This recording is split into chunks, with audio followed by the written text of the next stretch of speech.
안개가 자욱했습니다. 강원도 깊은 산속 도둑고양이도 지나치기 망설일 만큼 으슥한 절 입구에 서자 나도 모르게 숨이 턱 막혔습니다. 습한 새벽 공기가 얼굴을 적시는데 그 순간만큼은 다른 선택지가 있었으면 했습니다. 하지만 미술관 큐레이터로서 이번 전통 불교미술 특별전을 위해선 어쩔 수 없는 방문이었죠.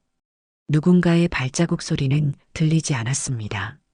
산사의 고요함 속에서 이끼 냄새와 축축한 나무 향이 코끝을 스쳤습니다. 작은 돌다리를 건너고 오래된 계단을 올라 법당 앞에 섰을 때 묘한 이질감이 들었습니다. 마치 어린 시절 어디선가 느꼈던 감각 같은. 유나 씨가 오셨군요. 뒤에서 들려온 목소리에 화들짝 놀라 고개를 돌렸습니다. 진성 스님이었습니다. 전시 협의차 몇 번 통화했던 주지 스님이었죠.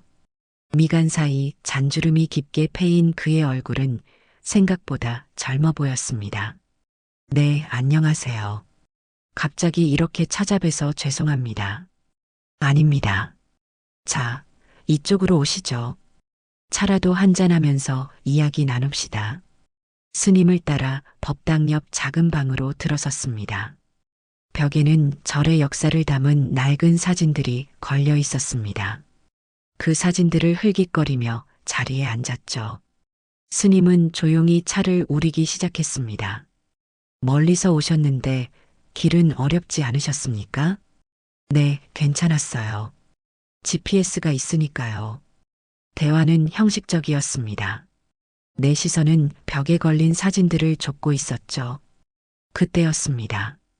무심코 벽을 훑던 눈이 한 장의 사진에서 멈췄습니다. 흑백으로 바랜 단체 사진, 30명 남짓한 비구니들이 도열해 있는 모습이었습니다.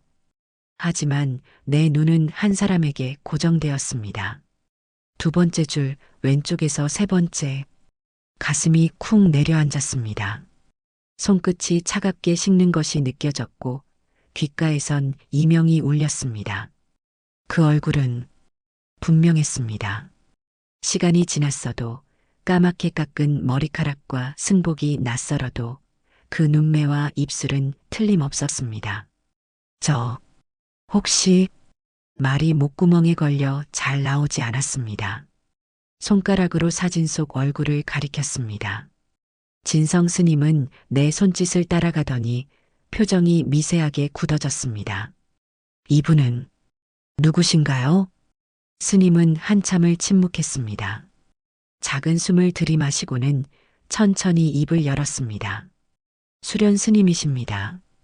우리 절의 비구니이신데 외부인과 접촉을 하지 않으십니다. 심장이 빠르게 뛰기 시작했습니다. 25년. 그 세월이 순식간에 지워지는 것 같았습니다. 입술이 바짝 마르는 느낌이었지만 어떻게든 말을 이어갔습니다. 혹시 이분이 제 어머니일 수도 있을까요? 스님의 눈이 가늘어졌습니다. 그는 내 얼굴을 유심히 살피더니 차를 내려놓았습니다. 무슨 말씀이신지. 제 어머니는 제가 6살 때 사라졌습니다. 그리고 이 사진, 이 얼굴은. 목소리가 떨리고 있었습니다. 내 목에 걸린 염주가 갑자기 무거워지는 기분이었습니다. 스님은 한동안 침묵하다가 입을 열었습니다. 수련 스님은 25년 전 이미 세상의 모든 인연을 끊으셨습니다. 그 말이 내 심장을 관통했습니다. 손이 무의식적으로 목의 염주를 찾았습니다. 어머니가 떠나던 날 제게 남겨준 유일한 물건. 불현듯 손끝이 떨렸습니다. 만날 수 있을까요? 그분을. 스님은 깊은 한숨을 내쉬었습니다. 수련 스님은 외부인을 만나지 않습니다. 특히 과거의 인연들은요. 나는 자리에서 벌떡 일어났습니다. 차가 쏟아졌지만 개의치 않았습니다. 제발 스님, 제발 단 한 번만 뵙게 해주세요. 그분이, 만약 그분이 정말 제 어머니라면. 진성 스님은 고개를 저었습니다. 유나 씨, 때로는 불이 모든 것을 정화하고 새로운 시작을 가져다 줍니다. 그리고 어떤 인연은 그렇게 끊어지기도 합니다. 다시 침묵이 흘렀습니다. 내 마음은 이미 절반은 무너져 내린 상태였습니다. 잠시 후 나는 짐을 챙겨 일어섰습니다. 감사합니다, 스님. 그럼 전시작품 목록은 메일로 보내드리겠습니다. 기계적으로 말을 마치고 문을 향해 걸어갔습니다. 머릿속은 하얗게 비어 있었습니다. 25년이라는 시간이 눈앞에 아른거렸습니다. 그리고 그 얼굴, 그날의 마지막 표정, 법당을 지나 작은 정원으로 나왔을 때 처마 끝에 매달린 풍경이 바람에 흔들리며 맑은 소리를 냈습니다. 그때였습니다. 모퉁이를 돌던 한 비구니와 마주쳤습니다. 그녀는 나를 보는 순간 걸음을 멈췄습니다. 시간이 정지했습니다. 그녀의 얼굴 오른쪽에는 희미한 흉터가 있었습니다. 내 기억 속 어머니의 얼굴에도 같은 자리에 작은 흉터가 있었습니다. 세월의 무게가 그 얼굴에 깊이 내려앉았지만 그 눈빛만큼은 확실했습니다. 어머니, 내 입에서 작게 흘러나온 단어였습니다. 그녀는 순간 눈을 크게 뜨더니 마치 유령이라도 본 듯 창백해졌습니다. 그리고는 아무 말 없이 급히 몸을 돌려 암자 쪽으로 사라졌습니다. 내 손이 무의식적으로 앞으로 뻗어졌습니다.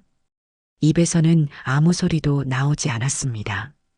다리는 땅에 뿌리 내린 듯 움직이지 않았습니다. 그녀였습니다. 틀림없었습니다.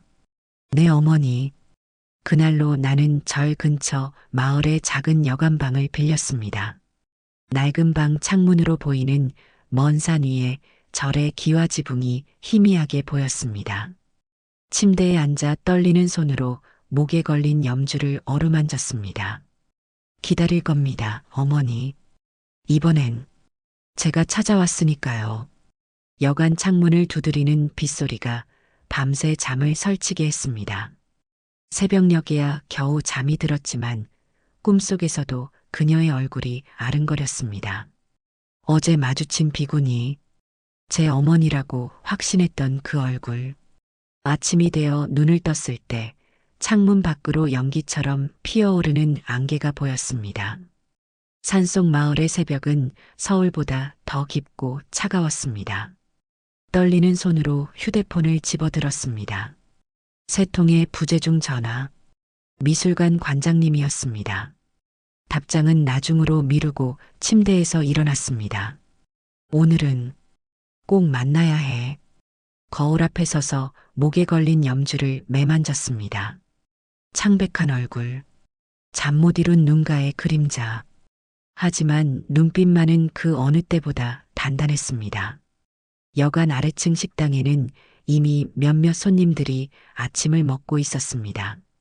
주인 할머니가 무뚝뚝한 표정으로 국밥 한 그릇을 내밀었습니다.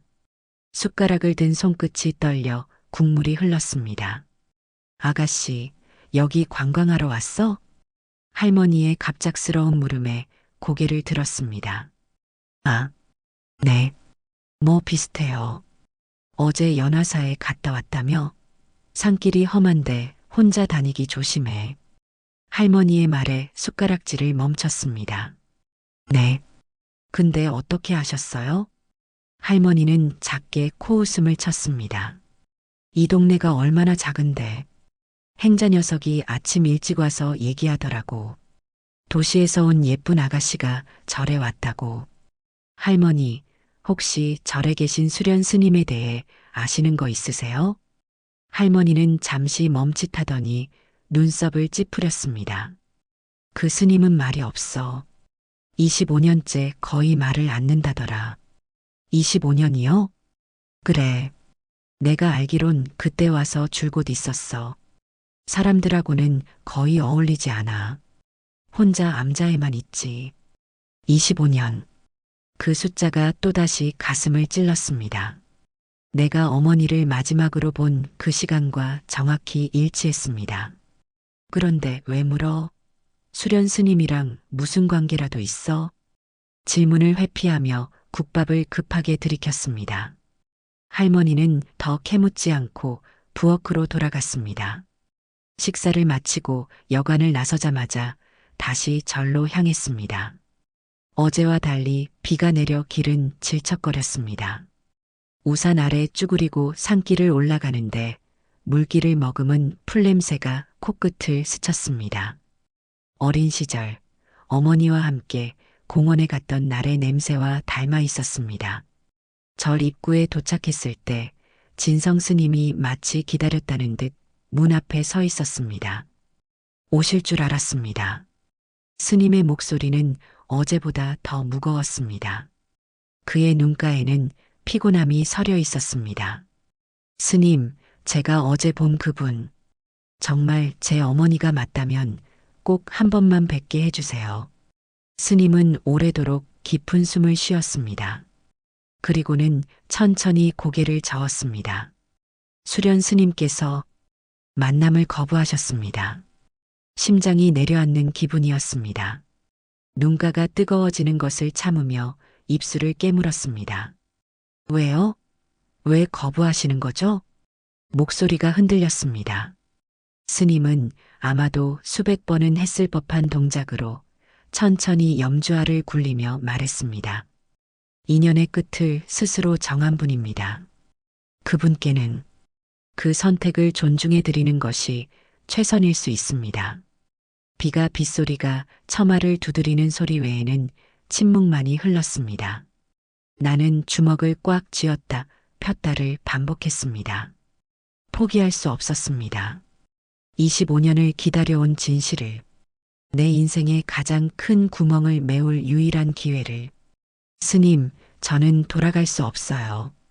이대로는요. 진성 스님의 눈에 측은함이 어렸습니다. 그는 한참을 망설이다 입을 열었습니다. 절 건너편에 찻집이 하나 있습니다. 달빛 찻집이라고.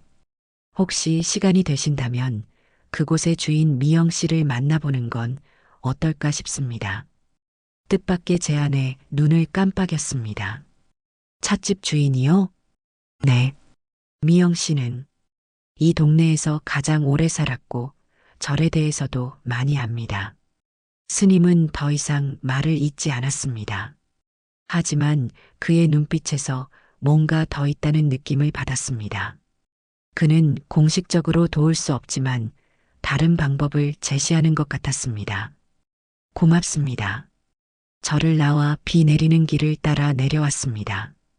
달빛 찻집은 금방 찾을 수 있었습니다. 소박하지만 아늑한 한옥 찻집이었습니다. 문을 열자 은은한 차향이 코를 스쳤습니다. 어서 오세요. 쉰 목소리가 안쪽에서 들려왔습니다. 50대 중반으로 보이는 여성이 나무 의자에 앉아 있었습니다. 쪽진 머리에 소박한 한복 차림이었지만 어딘지 모르게 도시적인 세련미가 느껴졌습니다. 혹시 미영 씨신가요? 여자는 고개를 끄덕였습니다. 나를 한번 훑어보더니 미소를 지었습니다. 절에서 오셨군요. 진성 스님이 말씀하셨어요. 차 한 잔 드릴게요. 그녀는 곧장 차를 내리기 시작했습니다. 두 손의 움직임이 부드럽고 우아했습니다. 잠시 후 은은한 향기가 퍼지는 차가 내 앞에 놓였습니다. 스님이 절 소개해 주셨나요? 미영은 미소 지었습니다. 이 마을은 작아요. 뉴스가 빨리 퍼지죠. 특히 도시에서 온 젊은 여성이 수련 스님을 찾는다는 소식은요. 내 가슴이 뛰었습니다. 나는 차를 한 모금 마시고 용기를 냈습니다. 저는 유나라고 합니다. 수련 스님이 제 어머니일지도 모른다고 생각해요. 미영의 표정이 굳어졌습니다. 그녀는 천천히 자신의 차를 내려놓았습니다. 25년 전, 그때 오셨던 분이군요. 놀라움에 눈을 크게 떴습니다. 아세요? 수련 스님에 대해서요? 그녀는 창밖으로 시선을 돌렸습니다. 비는 여전히 내리고 있었습니다. 그 화재로 사람이 죽었어요. 그리고 수련 스님은 그 후에 이곳에 나타났지요. 화재요? 미영은 입술을 깨물고 잠시 말을 고르는 듯 했습니다. 자세한 건 저도 몰라요. 다만 수련 스님이 이곳에 왔을 때 그분은 심하게 다친 상태였어요. 손에는 화상 자국이 있었고 눈빛은 이미 죽은 사람 같았죠. 가슴이 무거워졌습니다. 어머니가 겪었을 고통을 상상하자 숨이 막히는 것 같았습니다. 그분을 만날 수 있는 방법이 없을까요? 제발. 미영은 잠시 고민하는 듯 했습니다. 그리고는 작게 한숨을 내쉬었습니다. 매일 새벽 수련 스님은 절 뒤편 샘가로 가서 기도를 올려요. 그곳에서라면 혹시 만날 수 있을지도 몰라요. 마치 별빛을 발견한 것처럼 가슴이 반짝였습니다. 정말요? 어디인지 가르쳐 주실 수 있을까요? 미영은 고개를 끄덕이고는 작은 종이에 약도를 그려주었습니다. 그리고 눈을 깊게 들여다보며 말했습니다. 하지만 부디 그분의 평화를 해치지 않기를 바랍니다. 약도를 받아들고 찻집을 나설 때 미영이 한마디를 덧붙였습니다. 그리고 만약 뒤따라오는 차가 있다면 조심하세요. 이 마을에 낯선 이들이 종종 나타난답니다. 의아한 마음으로 고개를 끄덕이고 찻집을 나왔습니다. 밖은 이제 비가 그치고 안개만 자욱했습니다. 여관으로 돌아가는 길 문득 뒤를 돌아보니 검은 세단이 멀찍이 서 있는 것이 보였습니다. 그 순간 미영의 말이 떠올랐습니다. 낯선 이들. 여관에 돌아와 창문으로 바깥을 살폈습니다. 검은 차는 보이지 않았습니다. 혹시 미영의 말은 단순한 경고였을까요? 아니면 다른 뜻이 있었을까요? 머릿속이 복잡해졌습니다. 침대에 앉아 약도를 살폈습니다. 내일 새벽 어두울 때 출발해야 했습니다. 손에는 어머니의 사진 한 장과 어릴 적 우리가 함께 찍은 유일한 사진을 들고 있었습니다. 그리고 목에 걸린 염주. 창밖으로 달이 구름 사이로 모습을 드러냈습니다. 내일이면 드디어 어머니를 만날 수 있을지도 모른다는 생각에 가슴이 떨렸습니다. 새벽 4시 알람 소리에 눈을 떴습니다. 밖은 아직 어두웠습니다. 서둘러 옷을 갈아입고 사진과 염주를 챙겼습니다. 여관을 조용히 빠져나와 약도를 따라 산길을 올랐습니다. 이슬을 머금은 풀이 바지를 적셨습니다. 어둑한 산길은 이끼와 흙냄새로 가득했습니다. 소리를 죽여 조심스럽게 걸었습니다. 약 20분쯤 걸었을까 물소리가 들리기 시작했습니다. 샘이 가까워졌다는 신호였습니다. 길은 점점 가팔라졌습니다. 숨이 가빠졌지만 멈출 수 없었습니다. 바위 틈새로 난 좁은 길을 지나자 드디어 작은 샘터가 보였습니다. 그리고 그곳에는 검은 승복을 입은 비구니가 바위에 앉아 있었습니다. 그녀의 손에는 염주가 들려 있었고 입술은 소리 없는 기도를 읊고 있었습니다. 숨이 턱 막혔습니다. 발소리를 죽이고 조금 더 가까이 다가갔습니다. 그때였습니다. 내 발 아래 마른 나뭇가지가 뚝 하고 부러지는 소리가 났습니다. 비구니가 놀라 고개를 들었습니다. 그리고 우리의 눈이 마주쳤습니다. 시간이 멈췄습니다. 그녀는 자리에서 벌떡 일어났습니다. 도망치려는 듯 몸을 돌렸지만 내가 먼저 소리쳤습니다. 기다려주세요. 그녀의 발걸음이 멈췄습니다.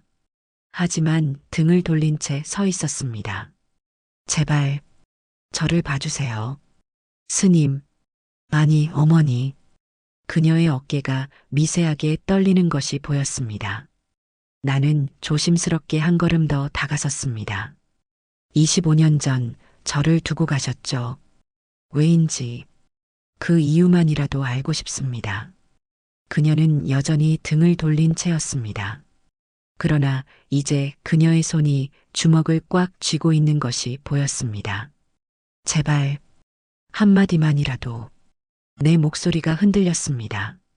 나는 천천히 목에 걸린 염주를 꺼내 들었습니다. 어머니가 제게 남겨주신 유일한 것.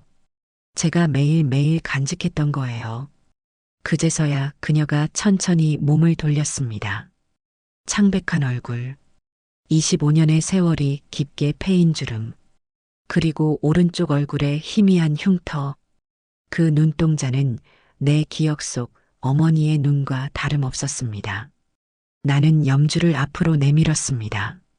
그리고 어머니와 함께 찍은 마지막 사진도 꺼냈습니다. 6살의 나와 31살의 어머니. 그녀의 눈이 사진으로 향했고 그 순간 그녀의 눈빛이 흔들렸습니다. 내가 아직 그걸 갖고 있었구나. 첫 마디였습니다. 그 목소리에 온몸이 떨렸습니다. 너무도 낯설면서 또 너무도 익숙한 그 목소리. 내 어머니의 목소리. 이곳을 떠나라. 그녀의 다음 말은 차갑기 그지없었습니다. 내 삶으로 돌아가. 그게 내가 바라는 전부다. 그 말을 끝으로 그녀는 몸을 돌려 빠르게 걸어가기 시작했습니다. 나는 반사적으로 그 뒤를 쫓았습니다. 어머니, 기다려주세요. 제발. 하지만 그녀는 더 빨리 걸음을 옮겼고 어느새 아침 안개 속으로 모습을 감추었습니다. 내 손에는 여전히 염주와 사진이 쥐어져 있었습니다. 그리고 확신이 들었습니다. 그녀가 정말 내 어머니라는 것. 여관방으로 돌아오는 길은 쏟아지는 빗줄기처럼 흐릿했습니다. 그녀의 목소리가 귓가에 맴돌았습니다. 25년 만에 들은 어머니의 목소리. 이곳을 떠나라. 차갑고 단호했지만 어딘가 떨림이 묻어 있었습니다. 내 존재를 부정하는 말이었지만 역설적으로 그녀가 정말 내 어머니임을 확신하게 했습니다. 여관방 문을 열고 들어서자 창문으로 비치는 빛이 눈을 찔렀습니다. 침대에 쓰러지듯 앉았습니다. 몸은 지쳤지만 머릿속은 선명하게 깨어 있었습니다. 손에 쥔 염주가 마치 심장처럼 뛰는 것 같았습니다. 눈을 감자 기억이 물밀듯 밀려왔습니다. 25년 전 그날, 비가 내리던 아침이었습니다. 6살의 나는 창가에 앉아 뚝뚝 떨어지는 빗방울을 하나하나 세고 있었습니다. 어머니는 아침부터 이상하게 조용했습니다. 항상 부산스럽게 요리하며 노래를 흥얼거리던 사람이 그날은 손을 떨며 커피잔만 만지작거렸습니다. 엄마, 괜찮아요? 아이 목소리로 묻자 어머니는 흠칫 놀라며 고개를 들었습니다. 그녀의 눈이 젖어 있었습니다. 유나야, 괜찮아. 엄마는 그냥 좀 피곤해서. 하지만 괜찮지 않았습니다. 어머니는 계속해서 창밖을 내다보고 전화가 울릴 때마다 몸을 굳혔습니다. 나도 모르게 불안해져 어머니 곁을 떠나지 않고 맴돌았습니다. 점심때쯤 어머니는 갑자기 내 가방을 싸기 시작했습니다. 작은 배낭에 옷 몇 벌과 내가 좋아하던 인형을 넣었습니다. 엄마, 어디 가요? 잠깐. 여행 갈 거야. 어머니의 손이 떨리고 있었습니다. 나는 어린 마음에도 그것이 여행이 아니라는 걸 느꼈습니다. 평소와 다른 어머니의 행동에 뭔가 크게 잘못되고 있다는 예감이 들었습니다. 오후가 되자 어머니는 갑자기 서랍을 열어 검은 상자를 꺼냈습니다. 한 번도 본 적 없는 상자였습니다. 어머니는 상자를 열어 무언가를 확인하더니 다시 꼭 닫았습니다. 그리고 상자를 가방에 넣었습니다. 유나야, 엄마 말 잘 들어. 오늘 우리 특별한 곳에 가볼 거야. 어머니의 목소리는 떨렸지만 미소를 지으려 애쓰고 있었습니다. 나는 무서움에 침을 삼켰습니다. 나 유치원 안 가요? 오늘은 유치원에 가지 않아도 돼. 그 말에 안도감과 함께 이상한 두려움이 밀려왔습니다. 어머니가 유치원에 가지 말라고 한 적은 없었습니다. 항상 공부가 내 미래야라고 강조하던 사람이었는데 저녁이 되자 어머니는 내 손을 잡고 집을 나섰습니다. 비는 그쳤지만 공기는 여전히 축축했습니다. 우리는 버스를 타고 한참을 갔습니다. 어머니는 계속해서 창밖을 내다보며 누군가를 경계하는 듯 했습니다. 엄마, 어디 가는 거예요? 조금만 참아. 곧 도착할 거야. 버스를 2번 갈아타고 우리는 한적한 시골 마을에 도착했습니다. 어둑한 저녁이었고 가로등 불빛이 드문드문 켜져 있었습니다. 어머니는 급하게 나를 끌고 좁은 골목길로 들어섰습니다. 마침내 우리는 불빛 하나 새어나오지 않는 낡은 목조 건물 앞에 섰습니다. 어머니는 잠시 망설이다 문을 두드렸습니다. 쉰 목소리가 문 안쪽에서 들렸습니다. 누구세요? 저, 박윤주입니다. 전화드렸던. 문이 살짝 열렸고 새하얀 머리의 노파가 우리를 의심스럽게 바라봤습니다. 들어오세요. 안으로 들어서자 퀴퀴한 냄새가 코를 찔렀습니다. 어두컴컴한 방 안에는 아이들 몇몇이 이불 위에 웅크리고 있었습니다. 그제서야 나는 이곳이 어떤 곳인지 감을 잡았습니다. 고아원이었습니다. 엄마, 여기 왜 왔어요? 나가고 싶어요. 내 목소리에 떨림이 묻어났습니다. 하지만 어머니는 내 말에 대답하지 않고 노파와 조용히 이야기를 나누었습니다.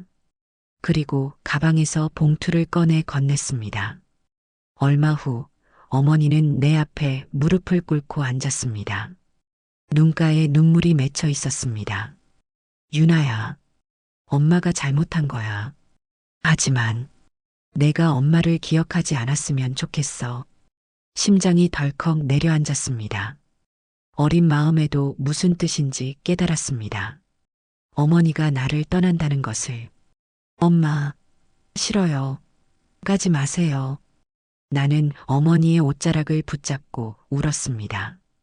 어머니는 내 손을 조심스럽게 떼어내며 목에 걸고 있던 염주를 내 손에 쥐어줬습니다. 엄마는 널 사랑해. 그걸 절대 잊지 마.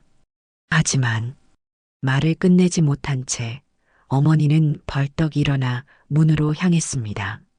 나는 필사적으로 뒤쫓아갔지만 노파가 내 어깨를 붙잡았습니다. 엄마, 엄마, 가지 마. 나는 노파의 소나기에서 벗어나려 발버둥 쳤지만 소용없었습니다. 문이 닫히는 소리와 함께 어머니의 발소리가 멀어졌습니다. 그것이 내가 마지막으로 들은 어머니의 소리였습니다. 그날 밤 뉴스에서는 서울 외곽의 한 주택에서 화재가 발생했다는 보도가 있었습니다. 하지만 그때 나는 몰랐습니다. 그 집이 우리 집이었다는 것을, 그리고 어머니가 다시는 돌아오지 않을 것이라는 것을. 눈을 떴을 때 두 뺨이 뜨거운 눈물로 젖어 있었습니다. 창밖은 어느새 해가 저물어 어두워지고 있었습니다. 손에 쥔 염주를 바라보니 그날의 기억이 더 선명하게 떠올랐습니다. 고아원에서의 삶은 고통스러웠습니다. 처음 몇 달간은 매일 밤 울며 어머니를 불렀습니다. 하지만 차츰 어머니에 대한 기억은 분노로 변했습니다. 왜 나를 버렸는지, 왜 한 번도 찾아오지 않았는지 그 이유를 알 수 없었기에 더 고통스러웠습니다. 한 해, 2해가 지났습니다. 8살이 되던 해 나는 입양되었습니다. 김 선생님 부부는 자상했고 나를 진심으로 보살펴 주셨습니다. 하지만 가슴 한 구석에는 항상 비어있는 곳이 있었습니다. 어머니가 떠난 자리였습니다. 12살 때였습니다. 우연히 텔레비전에서 사고 뉴스를 보다가 어머니를 닮은 얼굴을 본 것 같아 소스라치게 놀랐습니다. 그날 이후 나는 버려진 딸이라는 정체성에 더 깊이 빠져들었습니다. 입양 부모님이 주는 사랑도 학교에서의 성공도 채울 수 없는 구멍이었습니다. 20살 대학에 입학해 미술사를 공부하기 시작했습니다. 그림 속에서 잃어버린 조각들을 찾는 일이 내게는 일종의 치유였는지도 모릅니다. 액자 속에 남겨진 과거의 순간들, 그것이 보존되고 해석되는 방식에 매료되었습니다. 그리고 31살 미술관 큐레이터가 되어 불교미술 특별전을 준비하게 되었습니다. 그 전시가 나를 이 산속절로 이끌었고 마침내 어머니와 마주하게 된 것이었습니다. 긴 회상에서 깨어나 창밖을 바라보니 어둠 속에서 여전히 절의 기와지붕이 희미하게 보였습니다. 25년. 그 긴 시간 동안 어머니는 그곳에서 무엇을 했을까요? 왜 비구니가 되어 세상과 단절된 삶을 선택했을까요? 그리고 왜 나를 그렇게도 냉정하게 거부했을까요? 의문은 꼬리에 꼬리를 물었습니다. 하지만 한 가지는 확실했습니다. 이제 와서 그냥 돌아갈 수는 없다는 것. 진실을 알아내야 한다는 것. 방 안의 침묵을 깨고 갑자기 휴대폰이 울렸습니다. 화면을 보니 미술관 관장님이었습니다. 수화기를 들었습니다. 유나 씨, 어디 있는 거야? 전시회가 일주일밖에 안 남았어. 빨리 서울로 돌아와야 해. 현실의 무게가 어깨를 짓눌렀습니다. 내일이면 여기를 떠나야 했습니다. 하지만, 죄송합니다, 관장님. 제가 개인적인 사정이 있어서 며칠 더 필요할 것 같습니다. 전화 너머로 관장님의 한숨이 들렸습니다. 유나 씨, 자네 요즘 이상해. 뭐가 있는 거야? 그냥 찾아야 할 게 있어서요. 알았어. 하지만 다음 주 화요일까지는 꼭 돌아와야 해. 알겠지? 네, 감사합니다. 전화를 끊고 창가로 다가갔습니다. 어둠 속에서 절의 불빛이 작게 빛나고 있었습니다. 갑자기 휴대폰 화면에 새 메시지가 떴습니다. 익숙하지 않은 번호였습니다. 낮에 찻집에서 만난 미영입니다. 내일 아침 찻집으로 와주세요. 중요한 이야기가 있습니다. 메시지를 읽는 순간 왠지 모를 불안감이 엄습했습니다. 그리고 문득 오늘 아침 미영이 했던 말이 생각났습니다. 뒤따라오는 차에 대한 경고. 창밖을 다시 살폈지만 어둠 속에서는 아무것도 보이지 않았습니다. 방 안을 서성이며 생각에 잠겼습니다. 내일은 더 많은 정보를 얻을 수 있을지도 모릅니다. 그리고 다시 어머니를 만날 기회도. 침대에 누웠지만 잠은 오지 않았습니다. 25년의 기억과 질문이 머릿속을 맴돌았습니다. 어머니의 마지막 말. 내가 엄마를 기억하지 않았으면 좋겠어. 그 말의 진짜 의미는 무엇이었을까요? 창문을 통해 달빛이 희미하게 비쳤습니다. 그 빛을 따라 시선을 옮기니 문득 여관 방문 밑으로 뭔가 하얀 것이 보였습니다. 벌떡 일어나 다가가 보니 작은 종이 쪽지였습니다. 조심스럽게 주워들었습니다. 위험합니다. 당장 떠나세요. 글씨는 서툴고 급하게 쓴 듯했습니다. 누가 이런 쪽지를? 등줄기에 한기가 느껴졌습니다. 창문으로 다시 밖을 내다보니 이번에는 아래 주차장에 검은 차가 서 있는 것이 보였습니다. 아침에 본 그 차였습니다. 갑자기 여관이 더 이상 안전하지 않다는 느낌이 들었습니다. 하지만 이 시간에 달리 갈 곳도 없었습니다.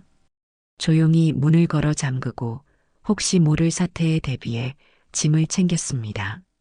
그리고 잠들지 않은 채 밤을 지새웠습니다. 창밖으로 새벽빛이 비치기 시작했을 때 나는 결심했습니다. 오늘은 반드시 진실을 알아내야 한다고. 어머니가 나를 떠난 진짜 이유를, 비구니가 된 이유를, 그리고 그 쪽지의 정체와 검은 차의 정체까지. 이번엔 도망치지 못해요, 어머니. 나지막이 중얼거리며 염주를 꼭 쥐었습니다. 25년의 기다림이 이제 끝날 시간이었습니다. 새벽 6시 해가 뜨기 시작할 무렵 여관을 빠져나왔습니다. 검은 차는 이미 사라진 후였습니다. 쪽지의 주인이 누구인지 그리고 그 경고가 무엇을 의미하는지는 여전히 수수께끼였습니다. 하지만 이제 물러설 수는 없었습니다. 안개가 자욱한 길을 따라 달빛 찻집으로 향했습니다. 이른 아침이었지만 미영의 메시지에는 급박함이 느껴졌습니다. 찻집 앞에 도착하자 아직 문이 잠겨 있었습니다. 창문으로 들여다보니 어둠 속에서 희미한 불빛이 보였습니다. 조심스럽게 문을 두드렸습니다. 잠시 후 발소리가 들리더니 문이 살짝 열렸습니다. 미영이 조심스럽게 주변을 살핀 후 나를 안으로 재촉했습니다. 빨리 들어와요. 안으로 들어서자마자 문이 잠겼습니다. 찻집 안은 어둑했고 단 한 개의 등만 켜져 있었습니다. 미영의 얼굴은 평소보다 창백했고 눈 밑에는 피곤함이 가득했습니다. 앉으세요. 차를 준비할게요. 그녀는 서두르는 기색 없이 차분하게 차를 내리기 시작했습니다. 하지만 손끝이 미세하게 떨리는 것이 보였습니다. 내 불안감은 더 커졌습니다. 미영 씨, 무슨 일이 있는 건가요? 그 메시지. 그녀는 잠시 차를 우리는 손을 멈추고 창밖을 살폈습니다. 그리고는 낮은 목소리로 말했습니다. 당신이 여기 온 이후로 마을에 낯선 사람들이 나타났어요. 그들은 강 회장의 사람들이에요. 강 회장이요? 누굽니까? 미영은 깊은 한숨을 내쉬었습니다. 강 회장은 이 지역에서 가장 영향력 있는 사람이에요. 그리고 수련 스님과 연관이 있죠. 나는 몸을 앞으로 기울였습니다. 가슴이 빠르게 뛰기 시작했습니다. 어떤 연관이요? 미영은 찻잔을 내게 건네며 말을 이었습니다. 25년 전 그 화재 사건. 강 회장의 아들이 거기서 죽었어요. 시간이 멈춘 것 같았습니다. 미영의 말은 모호했지만 무언가 끔찍한 사실을 암시하고 있었습니다. 그게 제 어머니와 무슨 관계가 있는 건가요? 미영은 내 눈을 똑바로 바라봤습니다. 당신 어머니, 수련 스님은 그 일 이후에 이곳에 나타났어요. 심하게 다친 상태로요. 그리고 얼마 후 비구니가 되었죠. 나는 천천히 찻잔을 내려놓았습니다. 손이 너무 떨려 차가 흘러넘칠 것 같았습니다. 무슨 말씀이신지. 어머니가 그 화재와 관련이 있다는 건가요? 미영은 대답하지 않고 다시 차를 한 모금 마셨습니다. 그녀의 침묵이 모든 것을 말해주고 있었습니다. 강 회장은 오랫동안 수련 스님을 찾아왔어요. 처음에는 복수를 위해서였죠. 하지만 시간이 지나면서 그는 그냥 과거를 묻어두기로 했어요. 수련 스님이 비구니가 되어 속죄하며 살아가는 한 또다시 침묵이 흘렀습니다. 내 머릿속은 혼란스러웠습니다. 어머니가 살인자라고? 그게 가능한 일인가? 하지만 당신이 나타나면서 상황이 복잡해졌어요. 강 회장은 과거가 다시 파헤쳐지는 걸 원하지 않아요. 그래서 어제 그 검은 차, 미영은 고개를 끄덕였습니다.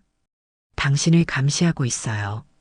그리고 아마 위협할 생각일지도 모르죠. 심장이 내려앉는 기분이었습니다. 어젯밤 쪽지는 미영이 보낸 것이었을까요? 제가 어떻게 해야 하죠? 미영은 잠시 생각하는 듯 했습니다. 가장 좋은 방법은 여기를 떠나는 거예요. 서울로 돌아가세요. 그러면 모든 게 원래대로 돌아갈 거예요. 이것은 어머니가 한 말과 같았습니다. 내 삶으로 돌아가. 하지만 이제는 더욱 물러설 수 없었습니다. 진실이 이토록 가까이 있는데 못 떠나요. 적어도 어머니와 제대로 대화를 나눌 때까지는요. 미영의 눈에 걱정이 깃들었습니다. 당신은 모를 거예요. 얼마나 위험한지. 그때 갑자기 찻집 문이 열렸습니다. 우리 둘 다 깜짝 놀라 고개를 돌렸습니다. 진성 스님이 숨을 헐떡이며 서 있었습니다. 유나 씨, 여기 계셨군요. 수련 스님이. 나는 자리에서 벌떡 일어났습니다. 어머니께 무슨 일이? 당장 절로 오셔야 합니다. 스님의 얼굴에 근심이 가득했습니다. 나는 망설임 없이 그를 따라 나섰습니다. 미영은 뭔가 말하려다 입을 다물고 그저 걱정스러운 눈빛만 보냈습니다. 스님을 따라 절로 향하는 길은 어느 때보다 길게 느껴졌습니다. 산길을 오르는 내내 나는 어떤 상황이 벌어졌는지 물었지만 스님은 침묵을 지킬 뿐이었습니다. 절에 도착하자 평소와 달리 사람들이 분주하게 움직이고 있었습니다. 스님은 나를 수련 스님의 암자로 안내했습니다. 문 앞에 서자 진성 스님이 드디어 입을 열었습니다. 수련 스님께서 쓰러지셨습니다. 의식은 있으시지만 상태가 좋지 않습니다. 가슴이 철렁 내려앉았습니다. 병원에 가셔야 하는 거 아닌가요? 스님께서 거부하셨습니다. 그리고 당신을 찾으라고 하셨습니다. 문이 열리고 나는 조심스럽게 안으로 들어섰습니다. 작은 방 안은 어둑했고 향냄새가 진하게 퍼져 있었습니다. 얇은 이불 위에 수련 스님이 누워 있었습니다. 평소보다 더 창백한 얼굴이었습니다. 어머니, 나직이 불렀습니다. 그녀의 눈이 천천히 떠졌습니다. 희미한 빛이 그녀의 눈동자에 어렸습니다. 유나, 25년 만에 처음으로 그녀가 내 이름을 불렀습니다. 눈물이 왈칵 쏟아질 것 같았지만 애써 참았습니다. 여기 있어요, 어머니. 그녀의 입술이 미세하게 떨렸습니다. 내가 여기 있으면 안 돼. 위험해. 그녀의 목소리는 너무 약해서 거의 들리지 않을 정도였습니다. 나는 그녀 곁에 무릎을 꿇고 앉았습니다. 무슨 위험인데요? 저는 알아야 해요. 왜 저를 두고 가셨는지, 왜 비구니가 되셨는지. 수련 스님은 천천히 고개를 돌려 벽을 바라봤습니다.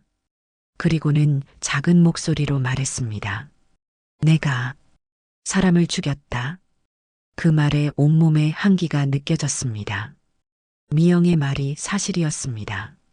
강 회장의 아들을요? 수련 스님의 눈이 놀라움으로 커졌습니다. 어떻게? 미영 씨가 조금 말해줬어요. 그런데 왜요? 어떻게 된 일이에요? 그녀는 깊은 한숨을 내쉬었습니다. 그리고 천천히 말을 이었습니다. 그는 너를 데려가려고 했어. 혼란스러웠습니다. 어떤 의미인지 정확히 이해할 수 없었습니다. 왜 저를? 그녀는 눈을 감았습니다. 마치 너무 고통스러운 기억을 떠올리는 것 같았습니다. 그는 내 아버지였어. 시간이 멈췄습니다. 숨을 쉴 수가 없었습니다. 뭐라고요? 내 친부, 강 회장의 아들이었어. 세상이 갑자기 흔들리는 듯 했습니다. 내가 알고 있던 모든 것이 무너지는 느낌이었습니다. 하지만 제 아버지는 입양 부모님께서 말씀하신 그 이야기는 진실이 아니야. 난 너를 지키기 위해 많은 거짓말을 했어. 수련 스님, 아니 어머니는 힘겹게 몸을 일으키려 했습니다. 나는 황급히 그녀를 부축했습니다. 어머니, 무리하지 마세요. 시간이 없어. 강 회장이 이미 알고 있어. 내가 여기 온 것을. 그녀의 눈에 두려움이 깃들었습니다. 그 사람이 당신을 해치게 두지 않을 거예요. 어머니는 고개를 저었습니다. 넌 몰라. 그의 아들을 죽인 사람의 딸이라는 사실만으로도 그는 널 증오해. 내가 숨어 산 25년 동안 그는 결코 용서하지 않았어. 그에게 너는 손녀가 아니라 복수의 도구일 뿐이야. 내가 살아있다는 사실을 알게 되면 내 잘못을 내게 대신 갚으려 할 거야. 그때 밖에서 발소리가 들렸습니다. 누군가 암자로 다가오고 있었습니다. 어머니의 얼굴이 창백해졌습니다. 유나, 지금 당장 떠나. 여기서 멀리. 아니요, 어머니. 이제 도망치지 않을 거예요. 우리 함께. 문이 갑자기 열렸습니다. 진성 스님이 긴박한 표정으로 서 있었습니다. 강 회장이 왔습니다. 어머니의 손이 내 손을 꽉 잡았습니다. 그녀의 손은 차갑고 떨리고 있었습니다. 유나, 제발. 그 사람을 만나면 안 돼. 하지만 나는 마음을 굳혔습니다. 25년간의 미스터리, 내 정체성의 공백, 그리고 어머니의 선택. 이 모든 것의 중심에 그 강 회장이라는 인물이 있었습니다. 만나야겠어요. 모든 것을 끝내기 위해서. 진성 스님은 걱정스러운 눈빛으로 나를 바라봤습니다. 확실합니까? 그분은 매우 위험한 사람입니다. 나는 어머니의 손을 꼭 쥐었습니다. 네. 이제 더 이상 숨지 않을 거예요. 스님은 천천히 고개를 끄덕이고 문을 열었습니다. 나는 일어서서 문으로 향했습니다. 나가기 전 어머니를 돌아봤습니다. 그녀의 눈에는 공포와 슬픔, 그리고 또 다른 감정이 어려 있었습니다. 사랑, 혹은 보호하고 싶은 마음 같은 것이었을까요? 걱정 마세요, 어머니. 곧 돌아올게요. 암자를 나서자 차가운 공기가 얼굴을 때렸습니다. 마당에는 검은 양복을 입은 남자들이 서 있었고 그 중앙에 한 노인이 있었습니다. 70대 후반으로 보이는 그는 단정한 정장 차림에 권위적인 자세로 서 있었습니다. 그가 바로 강 회장이었습니다. 그는 나를 보자 잠시 놀란 듯 했습니다. 그리고 곧 차분한 미소를 지었습니다. 유나 씨군요. 당신을 직접 만나게 되어 기쁩니다. 그의 목소리는 부드러웠지만 눈빛은 차가웠습니다. 나는 그가 내민 손을 잡지 않고 그대로 서 있었습니다. 무슨 일로 오셨습니까? 강 회장은 손을 내리고 주변을 둘러봤습니다. 오래된 인연을 정리하러 왔습니다. 그리고 당신을 만나러요. 저를요? 그래. 사실 너의 존재는 얼마 전까지 몰랐지. 너무 철저하게 숨겼으니까. 그의 시선이 암자를 향했습니다. 그 눈빛에 위험이 느껴졌습니다. 25년 전 화재에 대해 말씀하시는 거죠? 강 회장의 눈이 가늘어졌습니다. 엄마가 말했군요. 당신의 아들이 제 친부라고요? 그는 장난기 어린 미소를 지었습니다. 반은 맞고 반은 틀립니다. 내 아들은 확실히 당신 어머니와 관계가 있었습니다. 하지만 당신의 친부인지는 확실하지 않죠. 혼란스러웠습니다. 어머니는 거짓말을 한 걸까요? 할아버지라는 사람이 제 존재를 부정하는 걸까요? 그럼 제 친부는? 중요한 건 그게 아닙니다. 유나 씨. 그는 한 걸음 다가왔습니다. 본능적으로 뒤로 물러서려 했지만 그러지 않았습니다. 물러서면 안 된다는 느낌이 들었습니다. 네 엄마. 수련은 내 아들을 죽였어.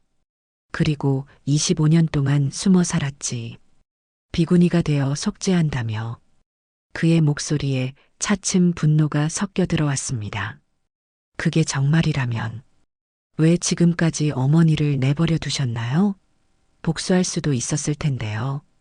강 회장은 잠시 침묵했습니다. 그리고는 깊은 한숨을 내쉬었습니다. 처음에는 정말 그러려고 했지.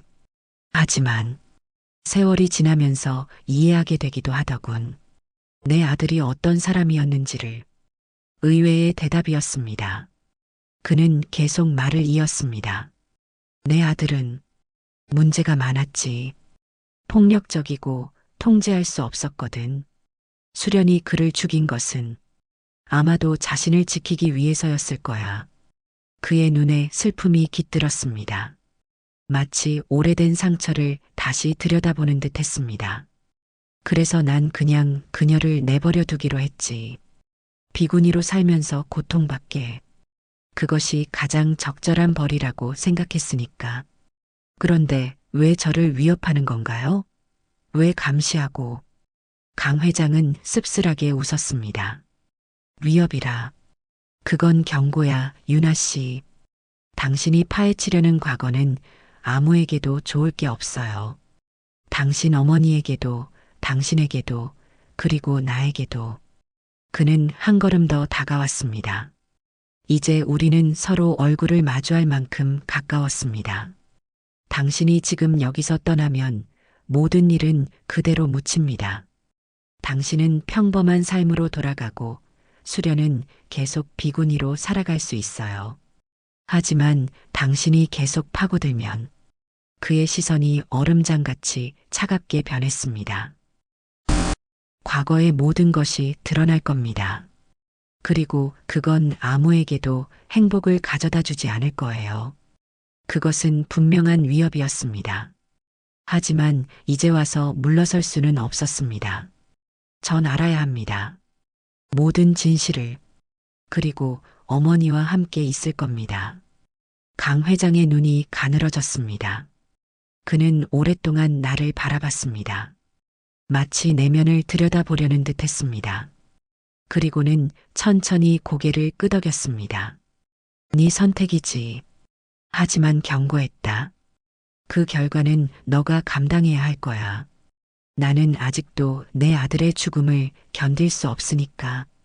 그는 뒤돌아 부하들에게 손짓했습니다.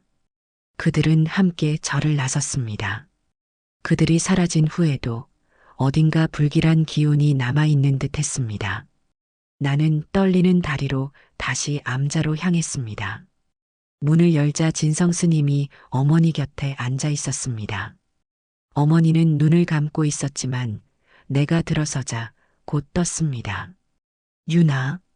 그녀의 목소리는 약했습니다. 나는 그녀 곁에 무릎을 꿇고 앉았습니다.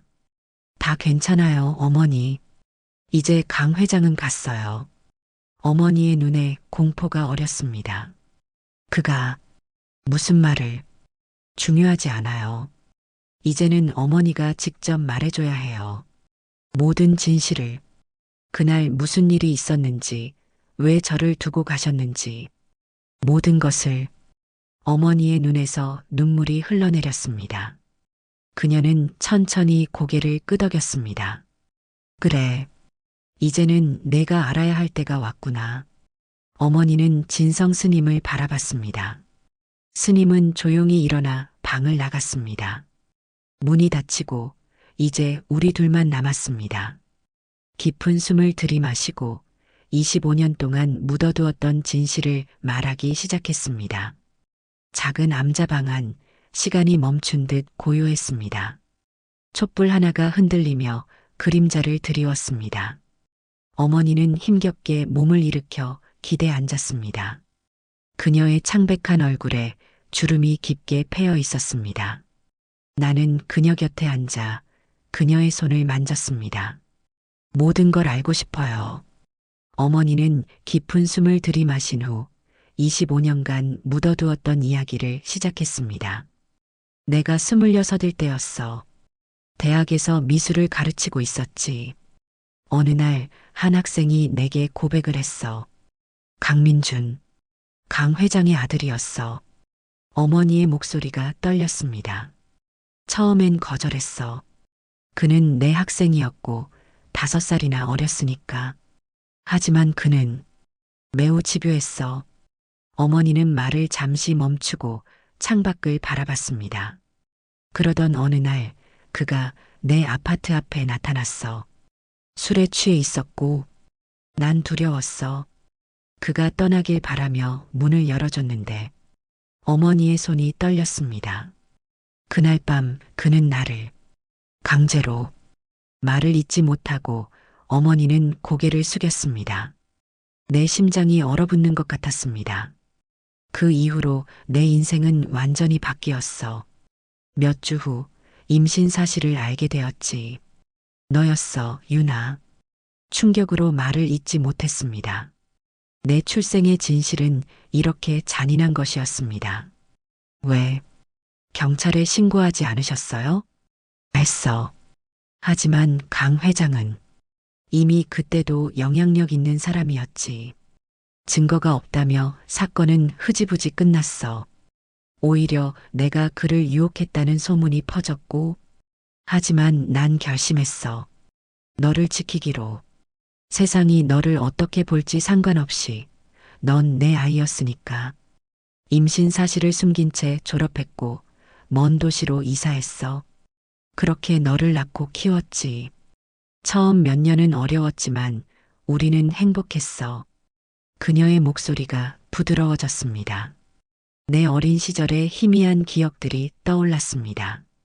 하지만 평화는 오래가지 않았어.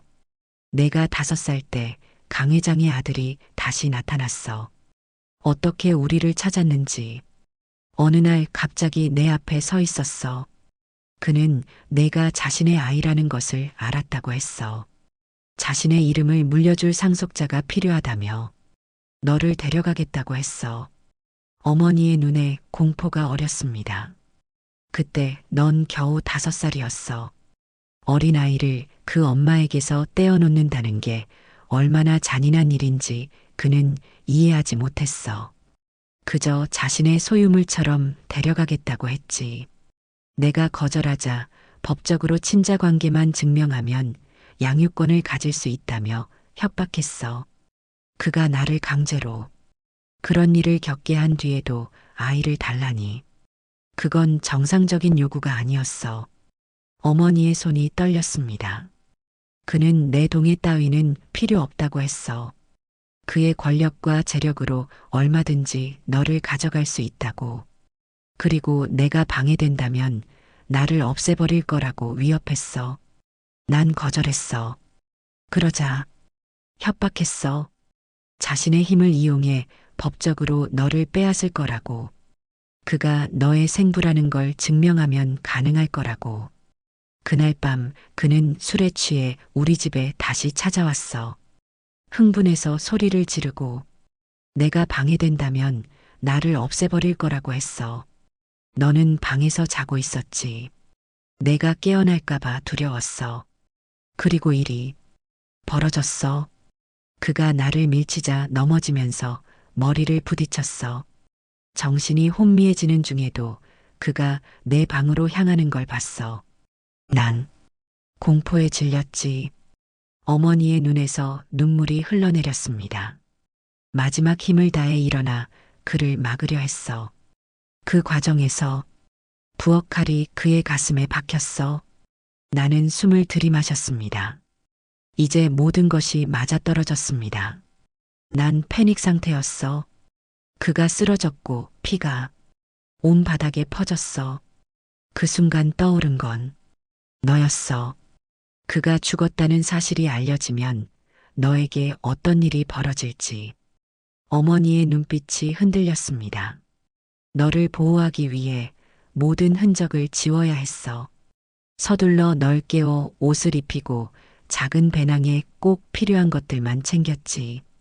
그리고 너를 데리고 집을 나와 내가 믿을 수 있는 유일한 곳, 고아원으로 향했어. 원장은 내 대학 선배였거든. 그날의 기억이 선명하게 떠올랐습니다. 어머니의 떨리는 손, 그리고 마지막 말. 내가 엄마를 기억하지 않았으면 좋겠어. 너를 고아원에 맡긴 후 다시 집으로 돌아갔어. 그리고 증거를 없애기 위해 불을 질렀어. 사실 그때는 그와 함께 죽을 생각이었어. 내가 살아야 할 이유가 없다고 느꼈으니까.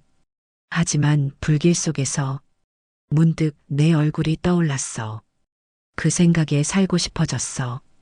어떻게든 빠져나가려고 발버둥 쳤고 결국 소방관들이 나를 구해냈어. 어머니의 손등에 희미한 흉터가 보였습니다.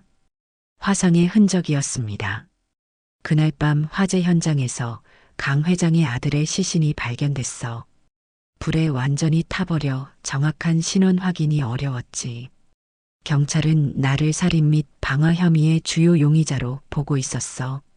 하지만 운이 좋았던 건지 그 무렵 비슷한 인상착의의 여성이 도시 외곽에서 교통사고로 사망한 사건이 있었어. 그 여성의 시신은 심하게 훼손되어 있었고 경찰은 실수로 그 시신을 내 것으로 잘못 판단했지. DNA 감식이 불가능할 정도로 시신이 심하게 훼손되어 있었거든. 이런 오인으로 인해 경찰은 나를 사망한 것으로 결론 내렸어. 강 회장은 달랐지. 그는 내가 살아있다고 확신했고 경찰보다 더 끈질기게 나를 추적했어. 결국 나는 도망쳐야 했어.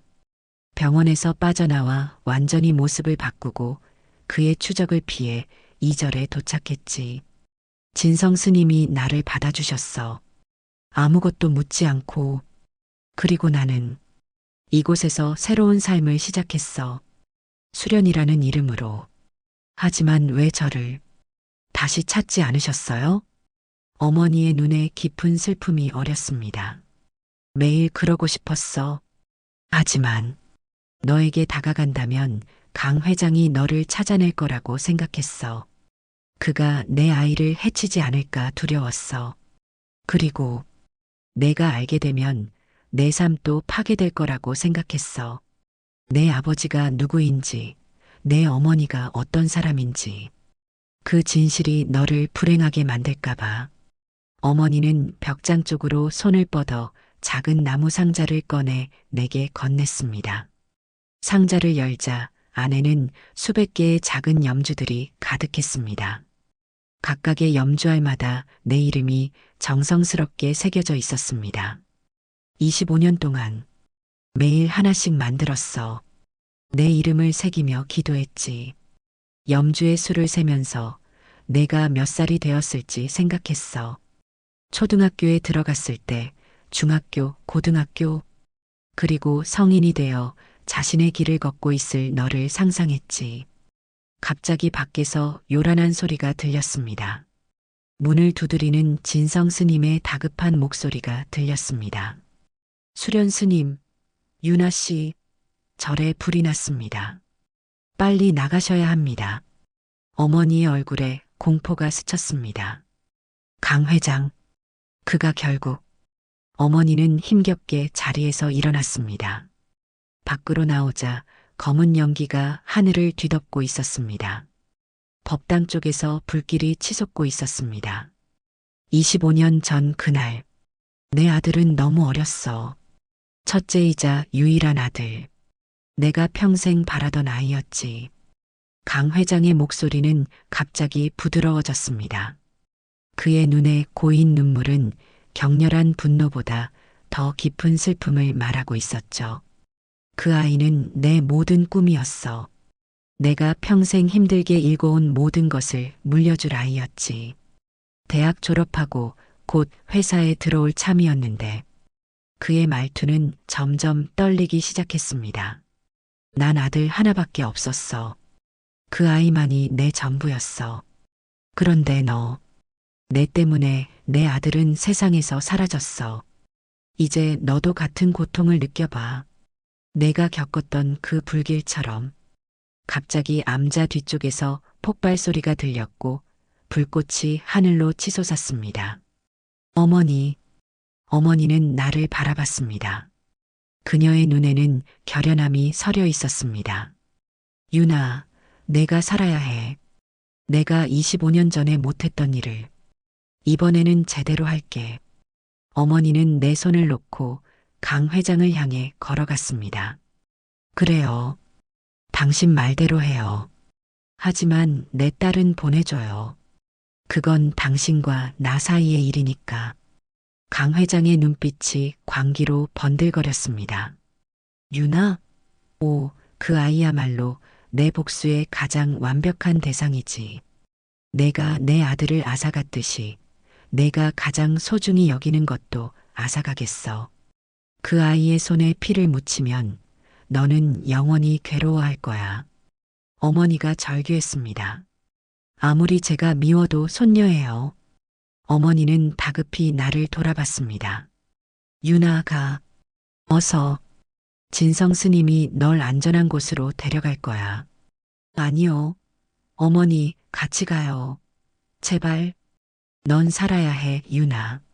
내가 25년 동안 기도한 이유, 그건 내가 살아서 행복하길 바랐기 때문이야.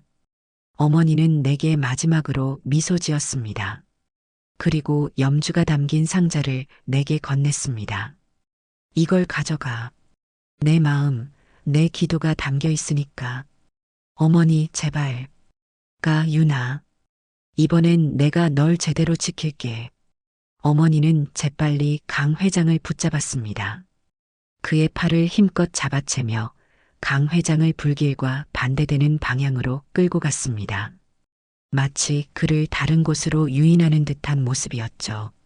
진성 스님이 내 팔을 잡았습니다. 유나 씨, 가야 합니다.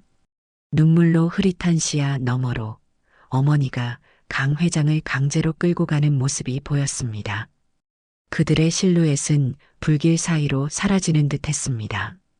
어머니, 갑자기 더 큰 폭발이 일어났습니다.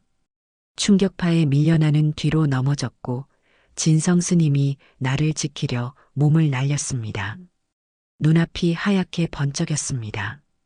그리고 모든 것이 어둠 속으로 사라졌습니다. 눈을 떴을 때 병원 침대에 누워 있었습니다. 진성 스님이 곁에 앉아 있었습니다. 어머니는요? 스님은 천천히 고개를 저었습니다. 그날 어머니는 이미 자신의 운명을 알고 있었던 것 같습니다. 그의 눈빛에는 깊은 연민이 어려 있었습니다. 당신이 절에 왔을 때부터 이미 모든 것을 준비하고 있었죠. 마치 자신의 마지막 순간을 예견하듯이. 병세가 위급하다는 걸 알았고 강 회장의 복수가 곧 다가올 것임을 알고 있었습니다. 스님의 목소리는 조용했지만 무겁게 울렸습니다. 그래서 남기고 싶은 것들, 말하고 싶은 것들을 모두 정리해 두었어요. 마치 유서처럼. 하지만 유서보다는 더 깊은 무언가를. 당신은 유나를 위해 마지막까지 준비하고 있었습니다. 스님은 작은 나무 상자를 가져왔습니다. 상자 밑바닥에는 작은 봉투가 있었습니다. 열어보니 손글씨로 쓴 편지였습니다. 유나에게. 만약 내가 이 편지를 읽고 있다면 아마 난 더 이상 이 세상에 없을 거야. 하지만 괜찮아. 나는 매일 내가 살아있다는 것만으로도 행복했으니까. 내가 너를 두고 떠난 건 내가 살기를 바랐기 때문이야. 그리고 내가 돌아오지 않은 건 내가 나타나는 순간 너에게 위험이 올 것을 알았기 때문이야. 이제 과거는 끝났어.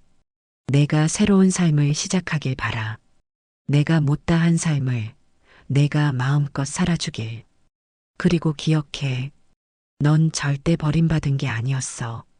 넌 언제나 사랑받았고 기도받았고 그리워했던 아이야. 사랑한다, 내 딸. 엄마가. 눈물이 편지 위로 떨어졌습니다. 봉투를 더 살펴보니 작은 사진 한 장이 들어 있었습니다. 어린 제 모습이었습니다. 고아원에 가기 전 어머니와 함께 찍은 마지막 사진이었죠. 뒷면에는 날짜와 함께 어머니의 글씨로 이렇게 적혀 있었습니다. 내 빛, 내 희망, 내 유나. 가슴이 무너지는 듯한 아픔과 동시에 어딘가 따뜻한 빛이 퍼져나가는 느낌이었습니다. 어머니는 저를 버리지 않았습니다. 오히려 저를 너무나도 사랑했기에 자신의 모든 것을 희생한 것이었습니다. 병원에서 퇴원한 지 일주일이 지났습니다. 봄비가 창문을 두드리는 소리에 잠에서 깼습니다. 침대에 누워 천장을 바라보며 아직도 꿈인지 현실인지 구분이 되지 않았습니다. 팔에 남은 화상 자국이 이 모든 것이 현실임을 증명해주고 있었지만 마음은 여전히 받아들이기 힘들었습니다. 어머니는 떠났습니다. 그것도 절 지키기 위해 두 번째로. 천천히 일어나 창가로 걸어갔습니다. 서울의 아침은 무심하게 시작되고 있었습니다. 사람들은 우산을 쓰고 바쁘게 출근하고 버스는 시간대로 지나가고 모든 것이 평범한 일상처럼 흘러갔습니다. 하지만 제 세계는 완전히 달라져 있었습니다. 어머니가 남긴 상자를 책상 위에서 집어들었습니다. 안에 들어있는 수백 개의 염주알들이 햇빛에 반짝였습니다. 하나를 집어들어 살펴보니 정성스럽게 새겨진 제 이름이 보였습니다. 언제 새겨진 것일까요? 제가 10살 때, 20살 때, 아니면 30살이 되었을 때, 한숨을 내쉬며 소파에 앉았습니다. 테이블 위에는 신문이 놓여 있었습니다. 첫 페이지에 큰 제목이 눈에 들어왔습니다. 재벌 강민석 회장, 강원도 절 화재로 사망. 기사에는 사고로 추정된다는 내용과 함께 강 회장의 양력이 실려 있었습니다. 자선사업가, 성공한 사업가, 지역사회 기여자. 어디에도 그의 아들이 스토킹 범죄자였다는 사실이나 그가 어떤 복수를 위해 불을 질렀다는 내용은 없었습니다. 세상은 진실을 모른 채 계속 돌아가고 있었습니다. 전화벨이 울렸습니다. 미술관 관장님이었습니다. 유나 씨, 괜찮아? 병원에서 나왔다고 들었는데. 네, 괜찮습니다. 불교미술 특별전은 걱정하지 마. 다른 큐레이터가 맡았어. 당분간 쉬면서 몸 회복에 신경 써. 감사합니다, 관장님. 전화를 끊고 깊은 숨을 들이마셨습니다. 갑자기 공허함이 밀려왔습니다. 미술관에서의 일, 전시회 준비, 그 모든 것이 이제 너무 멀게 느껴졌습니다. 제 인생의 중심이었던 것들이 갑자기 의미를 잃은 듯 했습니다. 초인종이 울렸습니다. 문을 열자 진성 스님이 서 있었습니다. 그의 모습은 평소의 승복이 아닌 평범한 옷차림이었습니다. 들어오세요. 스님은 고개를 숙여 인사하고 안으로 들어왔습니다. 그의 팔에도 여전히 붕대가 감겨 있었습니다. 오늘 서울에 일이 있어서 왔습니다. 그리고 유나 씨, 어머니의 방을 정리하다 발견한 것이 있어서요. 스님은 가방에서 작은 상자를 꺼냈습니다. 그 상자는 이미 봤던 것과는 다른 더 오래되고 깊은 비밀을 간직한 듯한 느낌을 주었습니다. 이건 수련 스님이, 아니, 유나 씨 어머니께서 절에 오신 첫날부터 보관하고 계셨던 물건입니다. 어머니께서 만약 내게 무슨 일이 생기면 유나에게 전해달라고 하셨습니다. 떨리는 손으로 상자를 받았습니다. 묵직했습니다. 열어보니 낡은 일기장과 몇 장의 사진, 그리고 25년 전 신문 스크랩들이 담겨 있었습니다. 일기장을 펼쳐보니 첫 페이지에는 날짜와 함께 제 이름이 적혀 있었습니다. 유나, 오늘도 너를 떠올렸다. 내가 잘 지내고 있기를. 어머니의 글씨였습니다. 매일매일 저에 대한 생각과 기도를 기록한 일기였습니다. 몇 페이지를 넘겨보니 제 생일마다 특별히 긴 글이 적혀 있었습니다. 마치 편지처럼. 유나, 오늘 내 10번째 생일이구나. 어떤 모습으로 자랐을까? 웃고 있을까? 친구들은 많을까? 선생님께 칭찬받고 있을까? 엄마는 오늘도 널 위해 기도했어. 눈물이 흘러내렸습니다. 스님은 조용히 제 옆에 앉았습니다. 어머니는 단 하루도 유나 씨를 잊은 적이 없으셨습니다. 매일 밤 절 뒤 작은 언덕에 올라 서울 방향을 바라보며 기도하셨죠. 스님의 말에 가슴이 더 아파왔습니다. 왜 저를 찾아오지 않으셨을까요? 스님은 깊은 한숨을 내쉬었습니다. 두려움 때문이었습니다. 강 회장이 유나 씨를 해칠까봐 두려워하셨죠. 그리고 유나 씨가 어머니의 과거를 알게 되면 상처받을까봐 두려워하셨고요. 하지만 제 인생의 가장 큰 상처는 어머니의 부재였어요. 그걸 어머니도 알고 계셨습니다. 그래서 더 괴로워하셨죠. 하지만 어머니는 유나 씨의 온전한 삶을 위해 자신을 희생하기로 선택하셨습니다. 스님은 가방에서 또 다른 것을 꺼냈습니다. 작은 봉투였습니다. 이건 어머니께서 매달 보내신 후원금 기록입니다. 봉투를 열어보니 오래된 입금 영수증들이 들어 있었습니다. 25년간 매달 같은 금액이 김은혜라는 이름으로 입양아 지원재단에 기부된 기록이었습니다. 어머니는 출가한 뒤에도 절의 일을 하시며 버신 작은 수입으로 꾸준히 후원하셨습니다. 비록 직접 만날 수는 없었지만 어떤 형태로든 도움이 되고 싶으셨던 거죠. 이 모든 사실이 저를 압도했습니다. 버림받았다고 생각했던 25년의 시간 동안 어머니는 이렇게 저를 생각하고 기도하고 도우려 했다는 것이 믿기지 않았습니다. 스님, 절이 모두 타버렸나요? 스님은 고개를 저었습니다. 완전히 타지는 않았습니다. 주요 법당과 몇몇 건물은 소방대가 도착해 불을 끌 수 있었어요. 말을 잇지 못하고 스님은 눈을 내리깔았습니다. 수련 스님의 유해는 절 뒤 작은 봉우리에 모셨습니다. 어머니가 유나 씨를 위해 매일 기도하시던 그 언덕 위에요. 가슴이 아파왔습니다. 하지만 동시에 작은 위안도 느껴졌습니다. 그곳은 어머니가 매일 저를 생각하던 곳이었으니까요. 제가 가봐도 될까요? 물론입니다. 언제든 오시면 안내해 드리겠습니다. 스님은 잠시 침묵했다가 조심스럽게 말을 이었습니다. 그리고 다른 소식도 있습니다. 무슨 소식인가요? 강 회장의 가족이 연락해 왔습니다. 유나 씨를 만나고 싶어 합니다. 놀라 말을 잇지 못했습니다. 왜 저를 만나려고 하죠? 정확히는 모르겠습니다.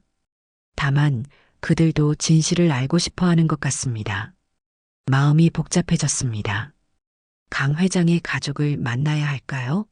그들은 어떤 의도를 가지고 있을까요? 하지만 어쩌면 그들도 저처럼 답을 찾고 있는 건지도 모릅니다. 생각해 볼게요. 스님은 고개를 끄덕였습니다. 서두르실 필요 없습니다. 충분히 생각하시고 결정하세요. 스님이 떠난 후 어머니의 일기장을 다시 펼쳤습니다. 페이지마다 저에 대한 사랑과 그리움, 후회와 희망이 담겨 있었습니다. 특히 제 대학 입학 시기쯤으로 추정되는 부분에서 놀라운 내용을 발견했습니다. 오늘 너를 보았다, 유나. 물론 직접 만난 건 아니야. 신문에서 우연히 내 사진을 발견했단다. 미술대회에서 상을 받은 내 모습. 넌 어른이 되어 있었어. 그 순간 심장이 멎는 줄 알았어. 얼마나 아름답게 자랐는지. 내가 없는 세상에서도 넌 잘 자라주었구나.